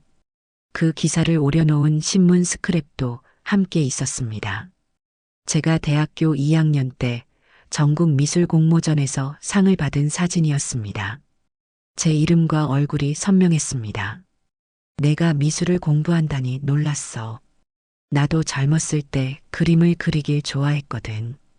어쩌면 그건 우리가 공유하는 유일한 연결고리일지도 몰라. 내 피가 내 안에 흐르고 있다는 증거. 그 말에 가슴이 뭉클해졌습니다. 어머니도 미술을 좋아했다니. 그것이 제가 미술 쪽으로 진로를 정한 이유였을까요? 유전적인 것일까요? 아니면 순전히 우연일까요? 며칠 후 저는 강원도로 다시 향했습니다. 마음 한편에는 두려움이 있었지만 어머니의 마지막 흔적을 찾아가야 한다는 의무감이 더 컸습니다. 절에 도착했을 때 화재의 흔적이 아직 남아 있었습니다. 하지만 주변에는 이미 새싹들이 돋아나고 있었습니다. 봄의 생명력이 죽음의 흔적을 조금씩 덮어가고 있었습니다. 진성 스님이 절 입구에서 저를 맞이했습니다. 오셨군요. 스님을 따라 절 뒤편 언덕으로 올라갔습니다. 작은 돌탑 아래 새로 조성된 묘가 보였습니다. 어머니의 마지막 안식처였습니다. 여기서 매일 기도하셨습니다. 저 멀리 서울 방향을 바라보며 스님의 말에 고개를 들어 시선을 따라갔습니다. 맑은 날씨 덕분에 멀리 평야와 그 너머 희미한 도시의 윤곽이 보였습니다. 어머니는 매일 여기서 저를 생각했던 거군요. 무릎을 꿇고 묘 앞에 앉았습니다. 손에는 어머니가 남긴 제 이름이 새겨진 염주를 쥐고 있었습니다. 어머니, 이제야 왔습니다. 바람이 살랑 불어왔습니다. 눈물이 뺨을 타고 흘러내렸지만 이상하게도 마음은 평온했습니다. 어머니가 이곳에서 저를 지켜보고 있다는 느낌이 들었습니다. 저는 괜찮아요. 이제 모든 걸 알게 되었으니까요. 어머니가 저를 얼마나 사랑하셨는지, 얼마나 보호하려 하셨는지, 염주알을 하나하나 만지며 이야기를 이어갔습니다. 어머니가 저를 버린 게 아니라는 걸 이제 알아요. 어머니는 오히려 저를 가장 사랑하신 분이었죠. 바람에 나뭇가지가 흔들리며 작은 소리를 냈습니다. 마치 어머니의 대답처럼 느껴졌습니다. 어머니의 희생이 헛되지 않도록 저는 앞으로 더 열심히 살게요. 어머니가 보내주신 사랑을 다른 이들에게도 나누면서요. 묘 앞에 염주 하나를 조심스럽게 놓았습니다. 제 생일에 맞춰 어머니가 특별히 만드셨다는 20번째 생일 염주였습니다. 일어서려는 순간 갑자기 누군가의 목소리가 들렸습니다. 실례합니다. 돌아보니 노년의 여성이 서 있었습니다. 단정한 차림의 70대 후반으로 보이는 분이었습니다. 그녀의 눈에는 깊은 슬픔이 깃들어 있었습니다. 혹시 유나 씨인가요? 경계심이 일었습니다. 네, 그런데 어떻게? 저는 강민석 회장의 아내입니다. 정확히는 친할머니지. 충격에 말을 잇지 못했습니다. 친할머니라니. 그녀는 조심스럽게 다가왔습니다. 이렇게 찾아와서 미안하구나. 하지만 반드시 만나야 한다고 생각했어. 그녀의 목소리는 부드럽고 차분했습니다. 위협적인 느낌은 전혀 없었습니다. 왜? 저를 만나고 싶으셨나요? 그녀는 잠시 묘를 바라보았습니다. 그리고 깊은 숨을 내쉬었습니다. 사과하고 싶었어. 사과요? 남편과 아들이 유나 씨 어머니에게 한 일, 그리고 유나 씨의 인생에 끼친 영향에 대해서 말이야. 그녀의 눈에 눈물이 고였습니다. 나 솔직히 남편하고 오래전부터 따로 살았어. 폭력에다 의처증까지. 그 속에서 버텨내기가 너무 힘들었거든. 처음엔 아들 생각에 참으려 했지. 남편은 아들의 잘못된 행동도 눈 감아주고 오히려 감싸기만 했어. 그게 정말 받아들이기 힘들었지. 이혼을 하고 싶었지만 당시 사회 분위기랑 남편의 권력 때문에 그럴 수가 없었어. 그런데 아들마저 죽고 나서는 따로 살게 되었어. 근데 최근에야 그때의 진실을 알게 됐어. 그녀는 조심스럽게 제 반응을 살폈습니다. 제가 대꾸하지 않자 그녀는 말을 이어갔습니다. 남편 죽고 나서 짐 정리하다가 서재에서 오래된 일기장을 우연히 발견했어. 그때 모든 게 드러났지. 아들이 유나 씨 어머니에게 어떤 짓을 했는지, 그날 밤에 무슨 일이 있었는지, 그리고 내가 손녀가 있다는 걸 이제야 알게 됐어. 아, 이렇게 오랫동안 내 곁에 있었을 손녀를 몰랐다니. 얼마나 미안한지 몰라. 아가, 정말 미안해. 그의 목소리에는 깊은 후회와 슬픔이 묻어났습니다. 25년간 알지 못했던 손녀에 대한 미안함과 안타까움이 그대로 드러나는 순간이었죠. 손수건으로 눈가를 훔치며 그녀는 말을 이었습니다. 남편은 알고 있었어. 아들이 얼마나 폭력적이고 위험한 사람이었는지. 하지만 그는 끝까지 감싸고 돌았어. 그리고 복수심에 불타 유나 씨 어머니를 25년간 괴롭혔어. 왜 이제 와서 이런 이야기를 하시는 거죠? 그녀는 작은 한숨을 내쉬었습니다. 내 가족이 얼마나 큰 잘못을 저질렀는지 알아. 유나 씨와 내 엄마의 인생을 완전히 망가뜨렸으니까. 지금 와서 말하는 게 의미 있을지 모르겠지만 진심으로 미안해. 정말 미안하다고. 비록 늦었지만 내가 할 수 있는 방법으로라도 용서받고 싶어. 아가, 너까지 이렇게 고통받게 한 건 우리 가족의 죄야. 이제라도 내가 도와주고 싶어. 할머니의 목소리는 떨리고 부드러웠습니다. 25년간 쌓였던 죄책감과 슬픔이 그대로 묻어나는 말투였죠. 할머니는 가방에서 봉투를 꺼냈습니다. 아가, 이건 내가 내 미래를 위해 마련한 기금이야. 우리 집안의 재산 중 일부를 내 명의로 된 신탁 계좌에 넣어둔 거지. 돈이 모든 걸 해결해 줄 순 없어. 내 엄마가 겪은 고통, 내가 받은 상처를 돈으로 지울 순 없어. 하지만 적어도 내 앞날의 작은 보탬이라도 되고 싶어서 저는 고개를 저었습니다. 사양하겠습니다. 저는 돈이 필요하지 않아요. 할머니는 놀라는 기색 없이 고개를 끄덕였습니다. 이해해. 그렇다면 다른 제안을 하고 싶은데 무슨 제안인가요? 유나의 눈을 바라보며 진지하게 말을 이어갔습니다. 내 엄마 이름으로 재단을 만들자. 폭력으로 고통받는 여성들과 아이들을 돕는 재단. 우리 가족이 저지른 잘못을 조금이나마 만회하고 싶어. 내가 원한다면 함께 운영할 수도 있고, 그 재단을 통해 내 엄마가 겪었던 고통을 다른 여성들은 겪지 않도록. 그게 내 엄마를 기리는 가장 좋은 방법이 되지 않을까? 할머니의 목소리에는 진심과 반성, 그리고 작은 희망이 담겨 있었습니다. 그 제안에 잠시 생각에 잠겼습니다. 어머니의 이름으로 다른 이들을 돕는다. 어머니라면 좋아하셨을지도 모릅니다. 할머니, 한 가지 부탁드릴 게 있어요. 유나의 목소리에 약간의 망설임이 묻어 있었습니다. 이번에 불이 나서 절이 많이 훼손됐어요. 재건을 도와주실 수 있을까요? 할머니는 따뜻한 미소를 지으며 대답했습니다. 그건 걱정하지 마. 이미 진성 스님과 절 재건에 대해 이야기하고 있었어. 시주와 향후 절 운영에 대해서도 함께 논의할 참이었거든. 유나의 눈에 감사의 빛이 어렸습니다. 정말 신경 써주셔서 감사합니다. 유나는 고개를 숙였습니다. 할머니가 떠난 후 저는 다시 어머니의 묘 앞에 앉았습니다. 젊은 시절 어머니의 사진을 바라보며 생각에 잠겼습니다. 어떤 꿈을 꾸었을까요? 어떤 미래를 그렸을까요? 그리고 그 모든 것이 하루아침에 파괴되었다는 사실이 너무 가슴 아팠습니다.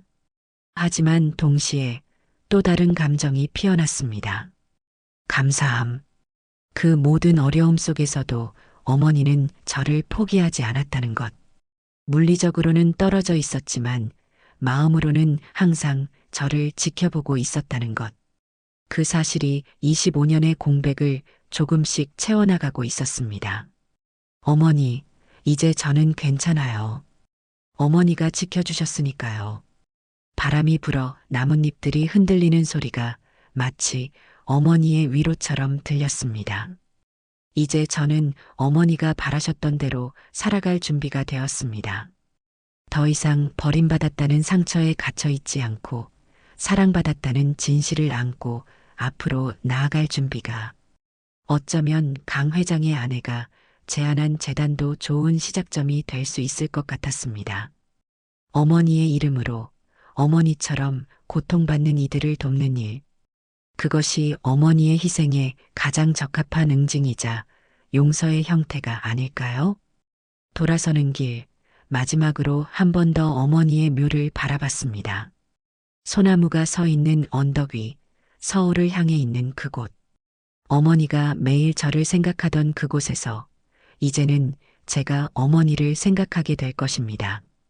어머니 사랑해요. 작게 속삭이며 저는 앞으로 나아갔습니다. 1년 후 가을의 끝자락.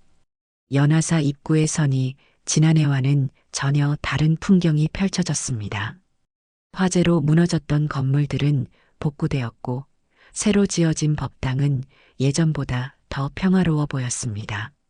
나무들은 울긋불긋 가을 단풍으로 물들어 있었고 바람에 낙엽이 부드럽게 흩날렸습니다. 미술관을 그만두고 서울 생활을 정리한 지 6개월이 지났습니다. 그동안 많은 것이 변했습니다. 저는 이제 이 산속 마을에 작은 집을 마련하고 윤주재단을 운영하고 있었습니다. 어머니의 본명을 딴 재단은 폭력 피해 여성과 아이들을 지원하는 일을 하고 있었죠. 친할머니니 지금은 제게 이모처럼 가까워진 정영숙 여사의 도움으로 재단은 빠르게 자리를 잡아가고 있었습니다. 절 입구에서 진성 스님이 반갑게 맞아주셨습니다. 유나 씨, 오랜만입니다. 네, 스님. 오늘이 어머니 제삿날이라. 스님은 고개를 끄덕이셨습니다. 1년 전 오늘 어머니는 저를 지키기 위해 자신의 목숨을 바치셨습니다. 준비해 두었습니다. 따라오세요. 스님을 따라 법당으로 들어갔습니다. 조용한 법당 안 작은 제단이 마련되어 있었습니다. 어머니의 사진이 놓여 있었는데 승복을 입은 모습이 아닌 젊은 시절 대학생 때의 모습이었습니다. 밝게 웃고 있는 그 사진은 영숙 여사가 건네준 것이었습니다. 법당이 완전히 새로 지어졌군요. 네. 많은 분들의 도움으로 가능했죠. 특히 유나 씨의 재단이 큰 도움이 되었고요. 재단에서 기부한 금액으로 법당 한쪽에 작은 도서관도 지었습니다. 수련 도서관이라는 이름이 붙은 그곳은 인근 마을 아이들이 공부할 수 있는 공간이 되었습니다. 어머니가 좋아하셨을 거예요. 스님은 미소를 지으셨습니다. 틀림없이 그러실 겁니다. 법당에서 간단한 제사를 지낸 후 저는 어머니의 묘소가 있는 언덕으로 올라갔습니다. 이제는 익숙한 길이 되었습니다. 매달 한 번씩 찾아오는 곳이었으니까요. 묘소 앞에 앉아 어머니가 남긴 염주를 손에 쥐었습니다. 1년 전 그날의 기억이 선명하게 떠올랐습니다. 어머니의 희생, 그리고 그녀가 남긴 염주와 편지. 어머니, 오늘은 어떤 이야기를 들려드릴까요? 바람이 살랑 불어왔습니다. 마치 어머니가 귀 기울이고 있다는 신호같이 느껴졌습니다. 재단이 첫 번째 쉼터를 열었어요. 5가정이 이미 그곳에서 지내고 있고 아이들은 학교도 다니고 있죠. 제가 그들을 매주 방문해서 미술 수업도 해요. 어머니가 저를 사랑했던 것처럼 이제 제가 그들을 사랑하려고 해요. 나뭇잎 사이로 햇살이 스며들어 묘비에 따뜻한 빛을 드리웠습니다. 그리고 제가 어머니의 일기장을 바탕으로 책을 썼어요. 다음 달에 출판될 예정이에요. 염주에 새긴 이름이라는 제목의 책이에요. 어머니와 제 이야기, 그리고 어머니처럼 자식을 위해 모든 것을 희생한 어머니들의 이야기를 담았죠. 가방에서 책의 교정본을 꺼내 묘 앞에 조심스럽게 놓았습니다. 표지에는 염주 사진과 함께 어머니의本명인 수련과 본명인 윤주가 함께 적혀 있었습니다. 친할머니도 재단 일을 많이 도와주세요. 어머니를 위해서, 그리고 아들과 남편이 했던 일에 대한 속죄로요. 바람이 다시 한번 불어왔고 어머니가 남긴 염주들이 작게 부딪히는 소리가 들렸습니다. 저는 1년 동안 어머니처럼 매일 염주를 하나씩 만들었습니다. 그리고 각각의 염주에 제가 만난 아이들의 이름을 새겨 넣었습니다. 어머니의 사랑을 이어가는 방식이었습니다. 어머니, 가끔은 너무 그리워요. 어머니의 목소리가 어땠는지, 웃음소리는 어땠는지. 기억이 점점 흐려져요. 하지만 어머니의 사랑만큼은 절대 잊지 않을 거예요. 눈물이 그렁그렁 맺혔지만 이번엔 슬픔보다는 감사함이 더 컸습니다. 어머니가 남겨주신 것들 덕분에 저는 더 이상 공허하지 않아요. 25년의 상처가 아직 완전히 아물지는 않았지만 이제는 그 상처마저도 저의 일부로 받아들일 수 있어요. 그것이 어머니와 저를 연결하는 또 다른 끈이니까요. 묘소 주변에 제가 심어놓은 꽃들이 바람에 춤을 추고 있었습니다. 이 언덕은 이제 제게 가장 평화로운 곳이 되었습니다. 그리고 제 곁에는 이제 새로운 가족들이 있어요. 재단의 아이들, 그리고 말을 잇지 못하고 미소 지었습니다. 아직 누구에게도 말하지 않은 소식이었습니다. 제가 입양을 결심했어요, 어머니. 재단의 쉼터에 있는 5살 여자아이예요. 이름은 수아라고 해요. 어머니의 본명인 수련에서 한 글자를 따왔죠. 다음 달이면 입양 절차가 마무리될 거예요. 이 결정은 오랜 시간 고민한 끝에 내린 것이었습니다. 어머니처럼 누군가를 온전히 사랑하고 보호하는 삶을 살고 싶었습니다. 그리고 어머니의 사랑을 다른 이에게 전해주고 싶었습니다. 수아는 제가 겪은 것과 비슷한 상황이에요. 어머니가 폭력에서 벗어나기 위해 그 아이를 쉼터에 맡기고 사라졌거든요. 하지만 저는 그 아이에게 어머니가 떠난 이유를 알려줄 거예요. 그 아이가 자신이 버림받은 게 아니라 사랑받았다는 것을 알게 해줄 거예요. 어머니가 저에게 그랬던 것처럼요. 묘비에 손을 얹으며 눈물을 훔쳤습니다. 어머니의 사랑은 저에게서 끝나지 않을 거예요. 수아에게로, 그리고 또 다른 아이들에게로 이어질 거예요. 그것이 제가 어머니의 딸로서 할 수 있는 일이라고 생각해요. 해가 서서히 기울기 시작했습니다. 언덕 위에서 바라보는 저녁 풍경은 말로 표현할 수 없이 아름다웠습니다. 어머니가 매일 이곳에서 서울을 바라보며 저를 그리워했다고 생각하니 마음이 뭉클해졌습니다. 주머니에서 작은 염주 하나를 꺼내 손에 쥐었습니다. 이것은 어제 완성한 것으로 수아의 이름을 새겨넣은 첫 번째 염주였습니다. 어머니, 이제 저도 누군가의 엄마가 됩니다. 저도 어머니처럼 좋은 엄마가 될 수 있을까요? 그때 묘소 주변에 심어둔 작은 소나무 사이로 한 마리 참새가 날아와 앉았습니다. 그 작은 생명체는 저를 잠시 바라보더니 짧게 지저귀고는 하늘로 날아올랐습니다. 마치 어머니의 응답 같았습니다. 미소가 번졌습니다. 어쩌면 어머니는 항상 이렇게 제 곁에 있는 것인지도 모르겠습니다. 제가 매일 목에 걸고 다니는 염주처럼 제 삶에 깊이 새겨져 있는 존재로. 사랑해요, 어머니. 일어서서 묘소에 마지막으로 인사를 했습니다. 이제는 더 이상 아픔만 남아있지 않았습니다. 그 자리에는 감사와 사랑, 그리고 새로운 시작을 향한 용기가 자리 잡고 있었습니다. 내려오는 길, 절 입구에서 작은 소녀가 저를 기다리고 있었습니다. 친할머니와 함께 온 수아였습니다. 아이는 저를 보자마자 환하게 웃으며 달려왔습니다. 그 아이를 품에 안으며 어머니의 품이 어땠을지 상상해 보았습니다. 아마도 이렇게 따뜻하고 안전한 곳이었을 것입니다. 수아야, 저기 보이는 저 언덕에 누가 계시는지 알아? 아이는 고개를 갸웃거리며 물었습니다. 누가 있어요? 아주 훌륭한 분이 계셔. 나의 엄마, 그리고 곧 수아의 할머니가 될 뿐이야. 할머니요? 응. 언젠가 우리 함께 인사드리러 가자. 할머니는 정말 대단한 분이셨거든. 널 보면 정말 좋아하실 거야. 수아는 해맑게 웃으며 고개를 끄덕였습니다. 그 순간 마치 바람 속에서 어머니의 목소리가 들리는 것 같았습니다. 유나야, 넌 절대 버림받은 게 아니었어. 넌 언제나 사랑받았고, 기도받았고, 그리워했던 아이야. 이제 저는 그 말을 진심으로 믿을 수 있었습니다.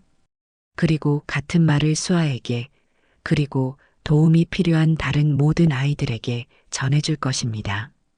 수아의 작은 손을 잡고 걸어가는 길, 어깨에 걸쳐진 가방 속에는 어머니가 남긴 염주들이 조용히 서로 부딪히며 소리를 냈습니다.